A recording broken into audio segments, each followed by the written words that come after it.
The Spectrum gets an upgrade, well, no hardware, just some hard keys.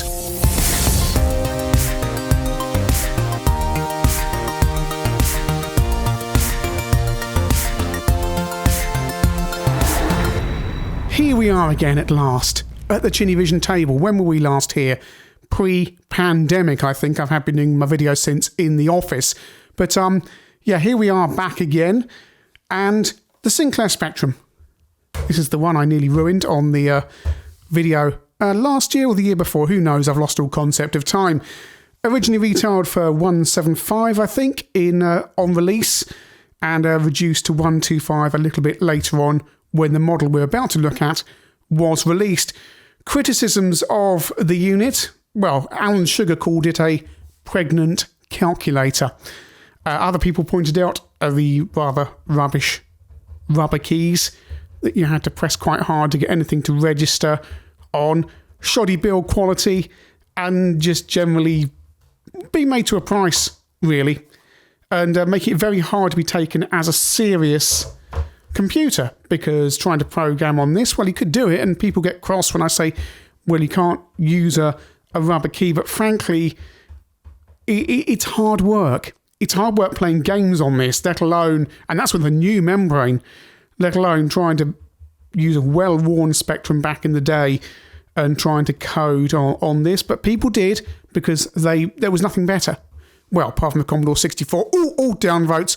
But you know what I mean in terms of the keyboard. It's the keyboard, because this is a marvel. It's a wonderful machine, and you got a lot for your money. I think it's equivalent about £500 in today's money to buy one of these back in the day, but $175 on release, unless you went for the 16K version, of course, but you wouldn't, because that was useless. Anyway, Sinclair were actually listening to the criticisms, and they were also developing the Sinclair QL, which was going to have a better keyboard than this and do the job properly, so the QL could be taken seriously as a business computer. That was the plan anyway. So it made sense to address some of the keyboard criticisms on the 48K and release a new Spectrum, an upgraded Spectrum, with a hard keyboard. And here is a Sinclair Spectrum Plus, or sometimes referred to as a 48K Plus, which you'll notice looks very much like a QL with its hard keys. And thanks to Ollie Wilkinson, who sold this to the channel at a very reasonable price. And also thank you to the ChinnyVision patrons who support this channel and help me buy things like this. Ollie also recapped this and upgraded it for composite. Well, I hope he did. I haven't looked inside. He said he did, so we'll find out when we open it up. But I'll put the 48K next to it for comparison, just on top there. Right, so here's the different sizes of Spectrums. That's the 48K. That's the Plus. So you can see it's bigger in every way. It's probably getting over twice the size once you account for the increased depth and all the extra size there, and the keys and everything. And you get, let's pop the 48K over there and bring the 48K Plus or Plus back.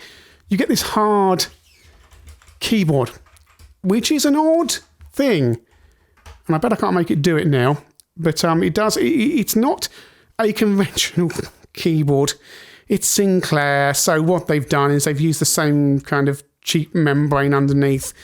And the keys do tend, and I bet I can't make it do it on camera, have a tendency to jam at inappropriate moments when you're typing or playing games. But it won't do it now, but they tend to kind of stick down like that there, and won't do it on camera. Will not do it on camera. The key motion isn't particularly good either. It's very spongy. I would hesitate to say it's an improvement over the rubber keyboard. On first impressions in the shop, what Alan Sugar would call the mug's eyeful, when you see the machine in the shop, you're going, I could get a 48K Spectrum for $129, or I could go $179 for this, which is the price that the 48K Spectrum used to be. I'm getting so much more. There it goes, done it. It's done it. The enter key jammed out. It's freed up now. I can pay this extra money. I'm getting all this extra wonderful Sinclair hardware, £50 more for all of this. It's clearly bigger. It's better. It's bigger. It's got the same internals as the other one. All you're paying for is a nicer looking case with this weird keyboard. And that's also why Sinclair sold upgrade kits to put your 48K board inside one of these. You could just phone up Sinclair, order the upgrade kit, and basically you get a Sinclair ZX Spectrum Plus without a main board in it, and you just whipped your main board out of your 48K standard and put it inside here. If we look at the machine, it weighs a lot more, but all of that is the case. I haven't been inside one of these for 30 years. 28 years. So I think they're pretty much identical. There's some holes at the back to vent out the hot air from the heatsink that's presumably underneath there. Everything else is in the same position as Spectrum. 9-volt DC in, expansion connector there, mic input, ear output, TV out here, which has been modded to composite by Ollie. You do get a reset button on the side, something Amstrad carried over to the later models. It's just wired to a pin on the Z80 that resets the machine. And there's also some more vents down there.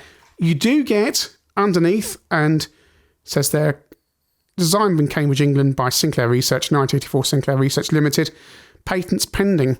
You do get these feet, because it is a Rick Dickinson design, this case.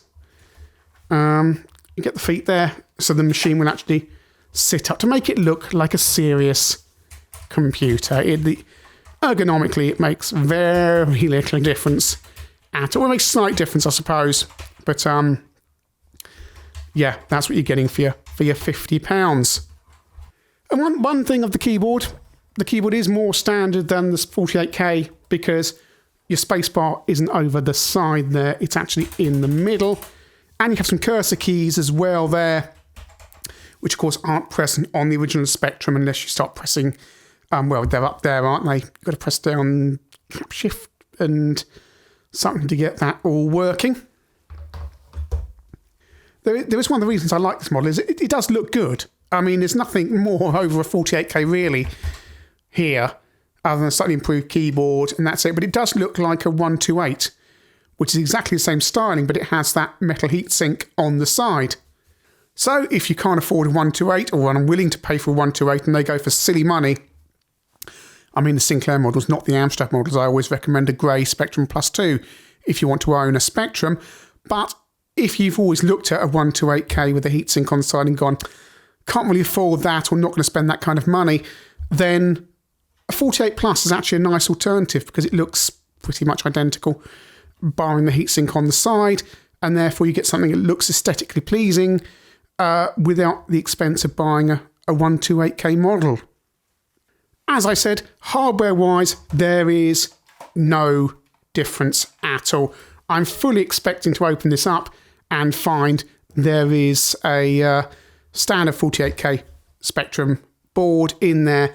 The only differences are going to be the reset wire going to the side, and I think even the speakers in the same...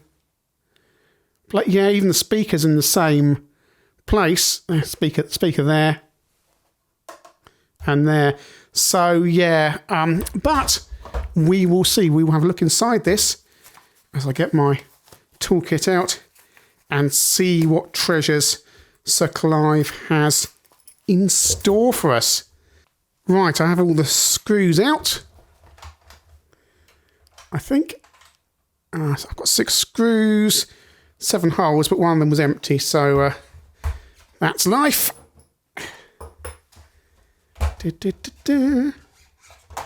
Have I missed a screw? Is that a screw going through there, I wonder? That is a screw going through there. Sinclair having a screw that goes all the way through the... Oh yeah, that's a longer one. That's a longer one that goes there. Didn't notice that. It's a lot of screws for a Sinclair machine. Right, here we go. what's going on here. First thing I need to do is disconnect the keyboard very, very carefully, because you just know how delicate these Sinclair membranes are. I think membranes are readily available, by the way, for these. So, oh, it's got a backplate on, the proper backplate on the thing there, and the membrane's in there, if you can see that. So it's definitely bigger. It's definitely a completely different membrane. Well, I'm stating the obvious, aren't I? It's got different keys to the 48K, but inside here, yeah, it's I'm just trying not to let the legs ride up there, because the legs work on these little mechanisms here, so you've got to make sure you keep them in the right position. What issue is this? I can't see. You probably can. I'm going to also zoom you in on the main board. It's an issue 6A, which I will need to look up and see what the differences are on that. But it is a 48K Spectrum board. Nothing has changed. For your £50, what you're getting is a better keyboard, a larger case, and a lot of fresh air. Oh, and a reset switch that's running across from there to there. This has been recapped by Ollie. It's had all the very tidy mod on the modulator, because he's for the composite, because he's done it all internally and put it back together again. People don't always do that. All the caps are new on here, and not totally necessary, but it's a nice peace of mind when you're buying in a Spectrum to know that it should be good to go. Voltage reg is up there. You can replace those with a modern switch mode voltage regulator. That's what not the Spectrum you've just seen, but my other 48K has that. Speaker down there. It's a Spectrum. You know what all this stuff is. There's the Ferrante ULA there. And the video, that's the video, Texas Instruments video chip there. I think, I can't see. I'm somewhere over here, and you are looking down there. I can't even see where the issue 6A thing is from here, which is, I think, is down there. Apparently, according to DataServe Retro, the most common board to expect in one of these machines is actually an issue 3B, which was a redesign on the original board. This is an issue 6A. Apparently, this is the final version of the Spectrum 48K main board, and it differs only from issue 5 with a few capacitors changed and a few resistors changed as well. And you may not have a Ferrante ULA, but if I can read upside down, that says Ferrante there. I think, does that say Ferrante there? Yes, it does. So we do have, but of course, a thing with a Spectrum this age, like all of them, is there's no guarantee that this machine came with this board with it originally, or that Ferrante chip, or other things may have been replaced. I can't see any signs of reworking other than the capacitors, but of course the Ferrante ULA chip there is socketed, so who knows if that's the original, or even this came out of another machine. It probably is, because these were, of course, the last issue of machines made. This may even, given it is a issue 6, be one of the ones Amstrad dumped on the market, well, dumped by Dixon's to clear out before they got the +2 on the streets, because they needed to get rid of the old machines. They sold them off to Dixon's at cost as a thank you for putting the Sinclair deal their way and alerting them to it. I'm not sure if this Spectrum is actually a parts bin special or has had extensive work done on it, because we've got chips dated in 84 in there, 85, towards the end of 85, and some dated early 86. So, I mean, we know that when Amstrad did the deal to buy Sinclair, they basically got all the parts together that were laying around in parts bins all over the world, and said, right, just build a load of 48K Spectrums. And I'm guessing they were building 48K plus rather than standard 48Ks, unless, of course, they still had 48K cases around. So this may well be a 1986 model that was just thrown together from all the bits that were hanging around in the parts bins all over the supplies to Sinclair. Who knows? With Sinclair, there's so many oddities that can happen and weird stuff. So, yeah, but it all works fine. And as I say, the board is 1984 issue 6A revision. But you're not getting a lot more for your, you're getting nothing more for your money inside here. It is just a 48K standard. What you're paying for is the case and the keyboard and a reset button on 2 legs on the bottom to prop the machine up, should you so desire. So let's turn the machine on. Of course, this machine's been composite modded, would only have come with an RF modulator originally, and if you buy one, that's all it will have. But this machine's had its modulator disabled, and it's got composite output. Of course, the machine has the Spectrum keyword system shortcut, so you can't just type on the keyboard, it comes up with the shortcuts. Here's Robocop running on the machine. Remembering you'd be watching this on an RF output. On a CRT back in the day, it would have smoothed out a lot of the artifacting. And here's what the game looks like running on my Plus 2. So it's much clearer running on the RGB of the Plus 2. Not a problem though on games like this where the display is quite clear. Bit more of a problem on games where they use colour schemes like this. This is Ghostbusters 2. And yes, it's quite hard to see what's going on. The Spectrum doesn't have a terribly bright output on the RF, and we go to the Plus 2, and life is oh so much better. And here's an adventure game. Of course, it is The Hobbit, a game you have to use the keyboard extensively for. And I was doing some capture for this the other day, and it did get a little bit frustrating after a while, just with missed keys. When you're typing stuff in, this keyboard, like the 48K, takes some getting used to. Although Sinclair marketed this as a professional solid keyboard, not rubber keys, it's kind of a halfway house. Smash TV amazingly runs on the 48K. It's a probe game, of course. All their games seem to run on the 48K. And it's Jet Set Willy, the iconic Spectrum game. Okay, this looks great on display because it's designed for it.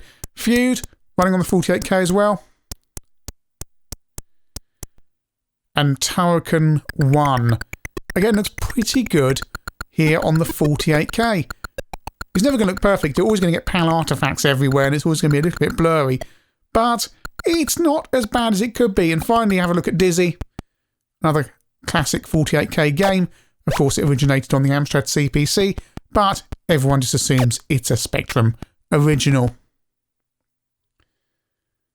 So in short, you're not going to get that full Plus 2 quality from the RGB and Plus 3 quality, but a composite mod is a good way of getting this running on your modern TV. Just don't expect pixel perfect, sharp RGB output, that's all. But I could spend all day showing you Spectrum games running on here. You know what the classics are. You know it's a Spectrum.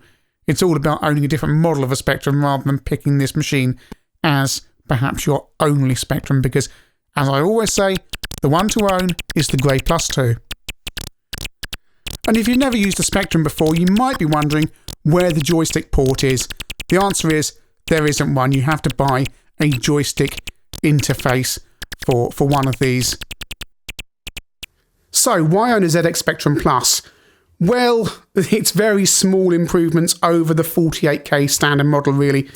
Hard keyboard that isn't quite as bad as the rubber keyboard, reset switch, 2 legs on the bottom, larger case that looks a bit like the 128K model, so you can pretend you're rich and can afford a toast rack Spectrum, as they're called. But aside from that, there's nothing. They haven't even fiddled with the heatsink arrangement inside to move the heat away into the spare space inside the unit. The heatsink, as you have seen, still sits over the chips, so keeping the heat in the wrong place inside, whereas the 128K model moves the heatsink away from the board, which would be sensible, which they could do in here, but they just haven't because they want to keep exactly the same board inside. 50 quid for all this extra. Well, yeah, indeed, just squeezing more life for minimal cost and extra profit out of the existing machine, really. Today, these are the unglamorous Spectrum because everyone wants a 48K standard. But at least if you get a Plus, you guarantee yourself one of those later boards with the better video output and, well, not a lot else, really. But they're not as desirable as the 48Ks. So they generally go for less money. And so you get that aesthetic. Rick Dickinson 128K Spectrum aesthetic. Here you could even try and stick a bit of metal on the side, pretend you've got a 128K model. But it's not the Spectrum to own unless you want to catch them all, or you just like the aesthetic of it. For me, the Spectrum to own is still the Grey Plus 2 because it's got 128K. It's not as desirable as the Toast Rack, so it's cheaper. They're as common as muck, and parts of them are as common as muck, and they're actually built like tanks comparatively to Sinclair models. There's still issues, and Amstrad addressed some of those issues with the later black models. But the Plus 2A and the Plus 3, like getting the heat out of the case into a separate power supply. But overall, I'm glad I've got this, and I'm using it on the channel. It's lovely to look at. It really is. Rick Dickinson knew his stuff, even if it isn't as nice to use. In short, the Plus was really a way for Sinclair to make a load of money for not basically improving the hardware at all.